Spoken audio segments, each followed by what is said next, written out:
Camarades, bonjour. J'espère que tout un chacun s'est très bien réveillé ce matin. Dernière semaine du premier mois de l'an 2026. Donc je profite à souhaiter à toutes et à tous bonne et heureuse année 2026.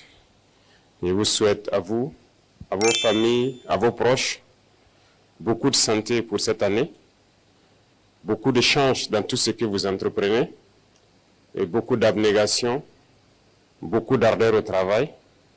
Et je sais que l'endurance, l'allure de ces 3 années passées n'est pas simple.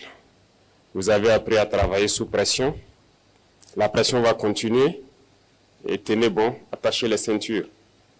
J'aime caricaturer avec les membres du gouvernement pour leur dire qu'en 2026, actuellement, c'est comme un avion qui est donc en bout de piste. Et nous allons mettre les pleins gaz pour atteindre en fin d'année ce que les pilotes appellent V1. Ce qui veut dire qu'il y aura encore plus de pression pour 2026. Et donc, tenez bon, attachez les ceintures. Je tiens aussi à vous féliciter pour tout ce qui a été fait durant 2025, mais surtout durant donc, ces 3 années. Et je pense que les résultats parlent d'eux-mêmes. Et c'est ce qu'il faut regarder dans le passé et s'armer de courage pour ce que nous devons faire pour le futur. Tout ce que nous avons eu à réaliser, je pense que nous devons ça au vaillant peuple qui a compris notre message, qui a compris le sens de la révolution. Parce que sans eux, les moyens mis à disposition de tout un chacun pour pouvoir y arriver, ça n'aurait pas été possible. L'essence même de la révolution, c'est de travailler pour le peuple. Et je pense que les exemples, il y en a beaucoup. Si vous prenez dans le domaine de l'agriculture, cette année, par la grâce de Dieu, nous avons fait une production record. Il y a des spéculations particulières que nous avons essayé d'introduire depuis ces 3 années. Comme je le dis, les esprits faibles, les petits esprits, ils pensent toujours que c'est impossible lorsqu'on veut initier de grandes choses. Mais il ne faut pas les écouter. Si on devait les écouter, on allait se décourager, on n'allait pas pouvoir se lancer. Parce qu'il y en a aussi qui sont là pour nous décourager dans tout ce que nous faisons. Lorsque vous décidez d'entreprendre quelque chose, ils vont être dans les railleries, les moqueries, pour vous amener à vous démotiver, à ne pas vous lancer. Et je pense que tout un chacun a surmonté cela. Parce que ce que je dis, ce n'est pas seulement au sommet de l'État, mais jusqu'aux citoyens au niveau du village, il y a un sursaut. Voilà, tout ce qu'on disait impossible de faire au Burkina Faso en matière d'agriculture, ça s'est fait aujourd'hui. Nous avons parlé du cacao, les gens ont crié sur tous les toits. Même certains réactionnaires à l'intérieur ici ont fait comprendre que non, ce n'est pas la priorité. Et pourtant, Dieu merci, nous avons de très bons maîtres chocolatiers.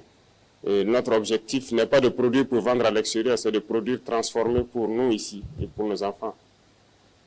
Aujourd'hui, le café, c'est une réalité au bord de Saman-Denis et nous avons, Dieu merci, des Burkinabés qui le transforment. Et je vous invite donc à consommer ce qui est transformé sur place ici. Beaucoup d'autres spéculations telles que le blé, l'ananas, la vigne et bien d'autres, j'en passe, se cultivent aujourd'hui au Burkina Faso. Et ça va se transformer ici au Burkina et ça va créer de l'emploi pour le Burkinabé et c'est ce que nous allons consommer. Et donc c'est ce qu'il faut voir dans ce qu'on a pu réaliser et s'armer de courage encore pour l'avenir. Beaucoup d'autres projets donc ont été à succès. Quand on prend le domaine de l'éducation, beaucoup d'amphithéâtres ont été construits. La dernière fois au Conseil, on a adapté des textes qui permettront donc d'équiper ces amphithéâtres et de construire de nouveaux amphithéâtres. Beaucoup d'écoles et centres de formation verront le jour en 2026, au bord donc de nos pôles de croissance tels que Bagré, Saman-Denis et autres. C'est pour amener les jeunes Burkinabés à pouvoir transformer, produire et transformer ce que nous faisons ici. Donc, nous n'allons plus nous concentrer sur l'enseignement général uniquement. Nous avons parlé d'enseignement professionnel et technique et donc beaucoup de lycées modernes verront le jour en 2026. En plus de cela, nous avons décidé de construire une université technologique et j'espère que d'ici la fin de l'année, vous allez voir cette université donc se dresser. Les travaux ont déjà commencé et nous avons donné donc dit aux entreprises de tout faire pour être donc dans les délais pour que les rentrées prochaines, nous puissions accueillir des étudiants dans des domaines donc assez pointus de la technologie pour que nous nous mettons au diapason. Comme je l'ai dit, nous sommes très loin, nous sommes dans les années 1800. Et je pense qu'en 5 ans, au moins de 5 ans, nous pouvons faire un saut au moins de 100 ans pour nous retrouver dans les années 1950 au moins et continuer de travailler ainsi. Je le dis, ça peut faire rire, mais c'est la réalité. Jusqu'aujourd'hui, nous constatons notre vie, le rythme auquel nous partons, ce n'est pas bien. Donc, il faut se mettre soi-même la pression pour rattraper le retard. Donc, faites en sorte que dans quelques années, nous soyons en 1950 et après encore, on se donne la pression pour atteindre les années 2000 et espérer donc rattraper les autres. Et c'est possible. Et je suis heureux donc de vous dire que dans ce sens-là, nous sommes en train de mettre en place un laboratoire. Et aujourd'hui, au Burkina Faso, par exemple, pour les chercheurs, nous avons beaucoup d'équipements qui sont là. Nous allons les permettre donc de faire la recherche sur place. Et sans me tromper, je peux dire que nous avons actuellement ici installé un microscope électronique à balayage, le plus récent qui puisse exister en Afrique ici, et le plus moderne.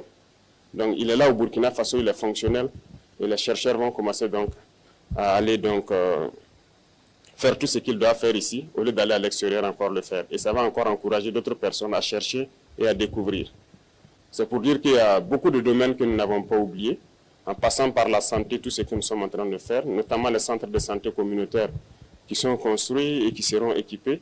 Ça fait partie aussi du lot donc, de mesures prises donc, lors du Conseil dernier. Et donc tout cela, c'est à votre actif, c'est à l'actif de toute l'administration et c'est avec donc l'appui et le soutien de notre vaillant peuple que nous arrivons à le réaliser.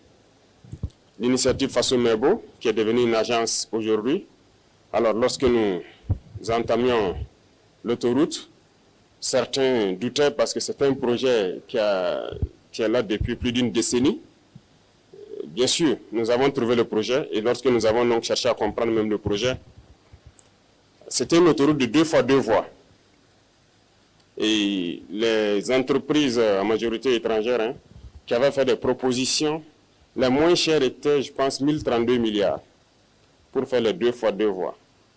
Et donc, on nous proposait de nous financer pour pouvoir le réaliser en 10 ans, pour les délais les plus courts. Il faut être conscient. Pour nous condamner les générations qui ne sont même pas encore nées à des prêts de 50, 60 ans pour construire une autoroute de 2 fois 2 voies qui sera dépassée dans peu de temps. Lorsque nous avons voulu savoir si c'est 4 fois 2 voies, certains même se sont moqués de nous, certains entrepreneurs, ils n'y croient pas. Dans un tel pays, 4 fois 2, c'est pas raisonnable. Certains ont dit que ça devrait nous coûter plus de 3 000 milliards. Mais comme je dis, dans la révolution, c'est la responsabilité, c'est la conscience. On ne va pas rentrer dans ces schémas. Voilà pourquoi nous avons décidé de le faire nous-mêmes. Parce que nous avons confiance en nos jeunes ingénieurs, nous avons confiance au potentiel des Burkinabés. Nous avons donc cherché des équipements de tout ordre. Aujourd'hui, sur ce chantier, je peux dire que le chantier il est unique en Afrique. Il n'y a pas un chantier d'autoroute pareil qui mobilise autant de monde, autant d'équipements. Il n'y en a pas. Les travaux de nettoyage, il y a plus de 100 bulldozers sur ce chantier. Et je ne vois pas pareil. Je m'étais donné 2 mois pour qu'ils puissent finir le nettoyage. Et je pense qu'ils ont tenu le pari. Nous sommes à 40 jours, ils ont déjà fait plus de 70% du nettoyage. Et le 15 février, s'ils plaît à Dieu, ils auront fini. Ce qui veut dire que le rythme aussi, il n'y en a pas pareil en Afrique. Et nous allons finir, c'est un défi, nous allons finir dans un délai que personne ne va croire. Parce que nous avons déjà tout à notre disposition. Toutes les machines, tout le nécessaire est là. Il ne nous reste que le carburant et le bitume à payer. Sinon, tout le nécessaire est là. Ce qui veut dire que nous allons poursuivre parce qu'il y a beaucoup d'autres autoroutes qui doivent être lancées en 2026 et dont les travaux doivent commencer également.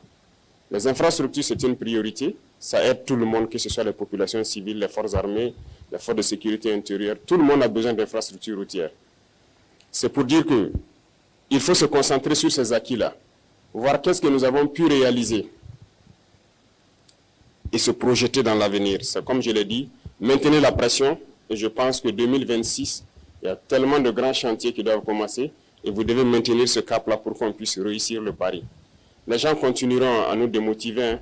Les impérialistes, ils ne manquent jamais de tours dans leur sac. Ils vont continuer à communiquer pour ternir l'image, pour nous démotiver. Il ne faut pas les écouter. Il y a aussi ces individus esclaves de salon là qui ne peuvent jamais changer. Je l'ai dit, eux, c'est comme une malédiction qui les poursuit. Peu importe ce que vous ferez, génétiquement, ils sont esclaves. Congénitalement, ils sont aliénés. Ils ne peuvent que suivre ce que les impérialistes disent. Montrez-leur le soleil en plein jour, ils vous diront qu'il fait nuit. Donc c'est une malédiction.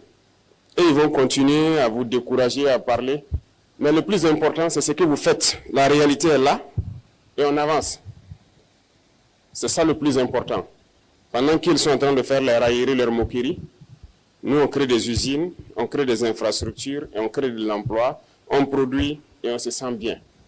C'est le plus important. Donc j'invite tout un chacun à faire comme le vaillant force de défense, les forces de sécurité, les vaillants VDP.